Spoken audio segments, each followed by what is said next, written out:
students, today we are going to read our new topic, modals. So dear students, as you know, modals are the auxiliary verbs.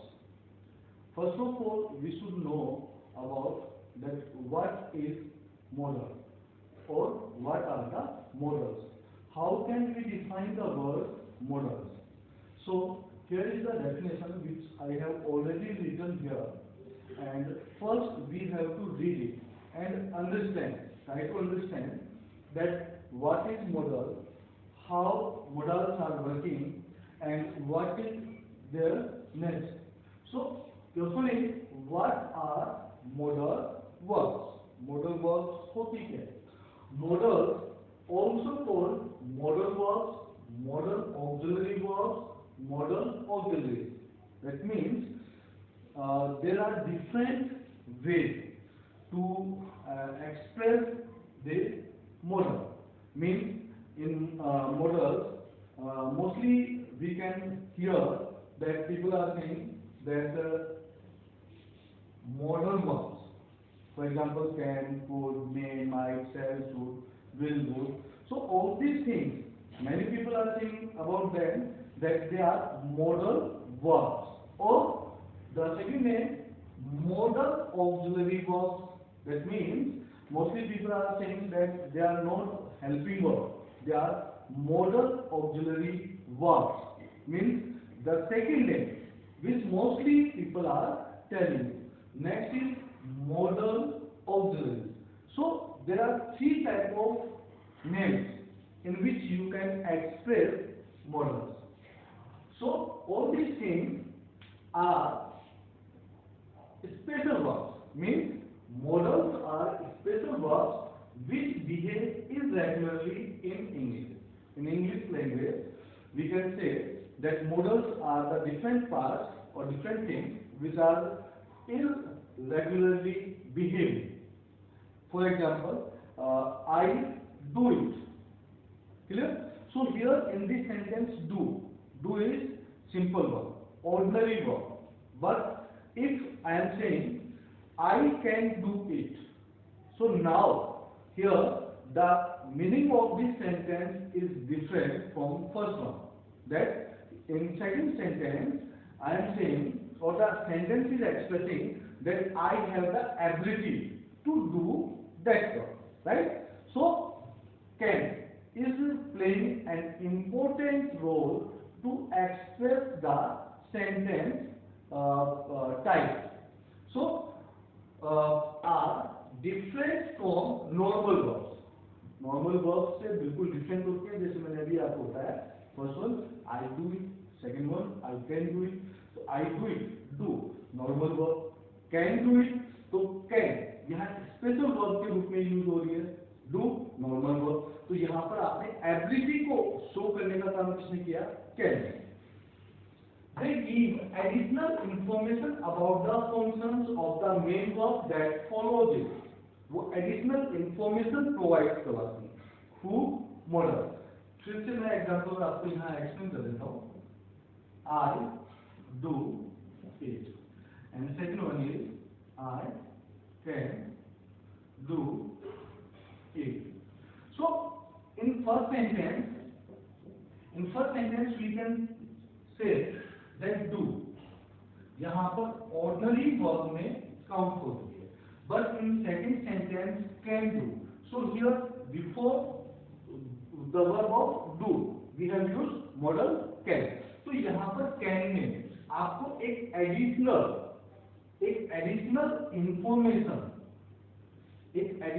information provide की about which your capability, your ability that you can do it. आप ये कर सकते हैं. So यहाँ पर additional information provide models के द्वारा करवाई जाती है. Next, they have a great variety of communicative functions in terms of that they are providing different types of things about the sentence. For example, request, permission, right, obligation, necessity, compulsion.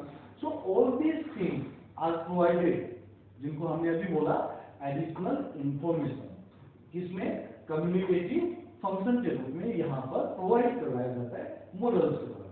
तो model होता क्या है? Model को हमने अभी बताया, मैंने आपको बताया अभी कि जो मॉडल है, मॉडल को अलग अलग नाम से लोग जानते हैं। कुछ लोग कहेंगे मॉडल हेल्पिंग वर्ब के रूप में काम आती है, कुछ लोग कहेंगे मॉडल्स हैं, कुछ लोग कहेंगे ऑक्सिलरी वर्ब्स हैं, कुछ लोग कहेंगे मॉडल ऑक्सिलरीज हैं। सो इन दिस वे नाम कुछ भी बोलते हैं हम, बट इनका काम होता है एडिशनल इंफॉर्मेशन प्रोवाइड करवाना सेंटेंस के बारे में, राइट? तो ये बेसिक इंफॉर्मेशन थी जो हमें पता होनी चाहिए कि मॉडल्स होते क्या है। Clear? So dear students, next अब इसको और इजी वे में मैं आपको एक्सप्लेन करता हूँ। ये जो एक डायग्राम मैंने बनाया है, इसमें हम समझ सकते हैं मॉडल्स। मॉडल को समझने से पहले बेसिकली हमें पता होना चाहिए वर्ब के बारे में, क्रिया जिसको हम बोलते हैं वर्ब या क्रिया, that means action and action. For example sing action, हंसना, रोना, खाना पकाना, खेलना, जाना, आना, ये सब के सब एक्शन है। सो वर्ब।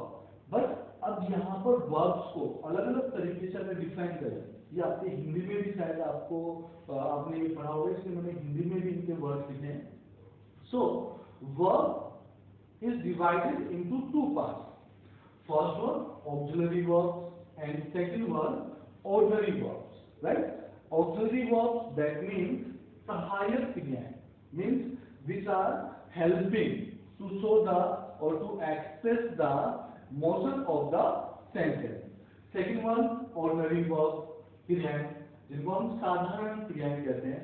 For example यहाँ मैं लिख सकता हूँ any verb, any action verb. For example play, go, come, sleep, right? So all these are the example of ordinary verbs. So now auxiliary verbs, सहायक क्रियाएं, मैंने अभी बताया कि अगर play, so ordinary verb, but I can play football, so can means auxiliary verbs now, right? क्योंकि ordinary verbs से पहले modals यूज होते हैं या auxiliary verbs यूज होती हैं। सेकंड, हमें एक चीज और ध्यान रखना है, whenever we are using any auxiliary verbs, कोई भी सहायक क्रिया मॉडल, मैं स्पेशली बात कर रहा हूँ मॉडल्स के बारे में, जब भी कोई मॉडल वर्ब हम यूज में लेंगे तो उस पर पर्सन, सब्जेक्ट, इनका कोई इफेक्ट नहीं पड़ेगा। फॉर एग्जाम्पल इसको मैं यहां समझा देता हूं, आई can do it, he can do it, they can do it.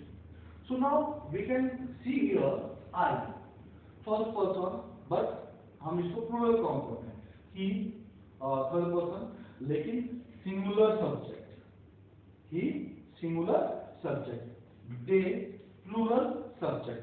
तो यहाँ पर चाहे सिंगुलर सब्जेक्ट हो, चाहे प्लूरल सब्जेक्ट हो, चाहे ही हो, चाहे सी हो, मीन्स इनका कोई इफेक्ट नहीं पड़ता है। अगर सिंपल वर्ब्स की बात करूं मैं यहीं पर कि I do it, he does it, and do it. तो यहां पर जो ऑर्डिनरी वर्ब्स की ऑर्डिनरी वर्ब्स वो चेंज हो रही है, किसके अकॉर्डिंग हो रही है? According to subject. That means यहां पर एस, ईएस, आईएनजी, ईडी, इन पर वर्ब्स पर, यहां पर वर्ब्स पर एस, ईएस, आईएनजी, ईडी, या सिंपली फर्स्ट फॉर्म, तो इनका इफेक्ट होता है। बट मॉडल्स या ऑक्सिलरी वर्ब्स में ऐसा कुछ नहीं है। That means these words are not going to affect your auxiliary verbs, right? So here, as you can see here, that auxiliary verbs are divided into two parts. First one is principal auxiliaries and second one is modal auxiliaries. अब auxiliary verbs को हमने two parts में divide कर दिया। First one is principal auxiliaries, second one is modal auxiliaries. तो modal auxiliaries verbs जो हम पढ़ेंगे, जिनके बारे में हम पढ़ के आए हैं, can, could, may, might, shall, should, will, would, ought to, must, all those things. तो यहाँ इनको बोलते हैं व्रतिवाचक सहायक क्रियाएं। अब व्रतिवाचक you can understand very well in Hindi, but easy way होगा मॉडल ऑक्सिलरीज इनको बोलना मेरे। Now here principal auxiliaries. Principal auxiliaries में हमने देखा there are three main principal auxiliaries verbs, be, do, have, right. Be में हम इसे मार्क कर सकते हैं, वर्ब कर सकते हैं, डू, डिड, ये वाला मान सकते हैं इसमें, have, has to, have to, इनको काम कर सकते हैं। और प्रिंसिपल ऑक्सिलरीज वर्ब्स में भी इन तीन को ज्यादा इंपॉर्टेंस दिया हुआ है, has to, have to, has to, will, shall, have to. So first one here has to, have to, ये प्रेजेंट टेंस के लिए आपके लिए यूज में आएंगे। Had to for past and will shall have to for future. देखिए modals को explain करने के लिए मैं ये एडिशनल इंफॉर्मेशन आपको दे रहा हूँ। डीपली मैं आपको एक एक चीज क्लियर करवा रहा हूँ, सो दैट हमारा ये टॉपिक क्लियर हो सके। Because mostly students do not know that what is the difference between verbs, auxiliary verbs, main verbs, ordinary verbs, so on. So please listen and watch it carefully so that your topic will be clear. अच्छे से हमें clear करना है so that in future, न केवल अभी के लिए कि केवल बोर्ड एग्जाम्स में हमें अच्छे मार्क्स लाने हैं, राइटिंग सेक्शन में हमें अच्छे मार्क्स लाने हैं, केवल इसके लिए नहीं, in upcoming future life for any competitive test also, we have to prepare this topic very well, right? So principal auxiliaries में हमने अभी बात की has to, have to, had to and will, shall, have to। देखिए कैसे समझ सकते हैं, मुझे पकाना है, I have to cook food, या मुझे खाना पकाना पड़ा, I had to cook food, मुझे खाना पकाना पड़ेगा, तो I shall have to cook food, right? So first one I have to cook food for present situation, I had to cook food for past situation, I shall have to cook food for future tense। तो यहाँ पर basic दो auxiliary verbs का था फंडा कि principal auxiliaries and modal auxiliaries. Principal auxiliaries हमने पढ़ ली, इससे ज्यादा डिटेल में हमें जाने की जरूरत नहीं है, बिकॉज हमारा टॉपिक है मॉडल्स, और मॉडल्स को हम पढ़ेंगे मॉडल ऑक्सिलरीज वर्ब्स। तो अब हम मॉडल ऑक्सिलरीज वर्ब्स पे आते हैं कि कौन कौन सी मॉडल ऑक्सिलरीज हैं या कौन कौन से मॉडल्स हैं जिन्हें हमें पढ़ना है, किन किन सिचुएशंस में उनका यूज होगा। देखिए मोस्टली मैंने बताया कि मॉडल ऑक्सिलरीज या मॉडल्स जो होते हैं वो कुछ न कुछ रिप्रेजेंट करते हैं, रिफ्लेक्ट करते हैं।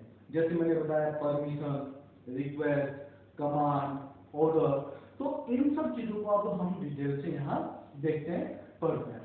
सो लेट्स स्टार्ट और now point two point concept model.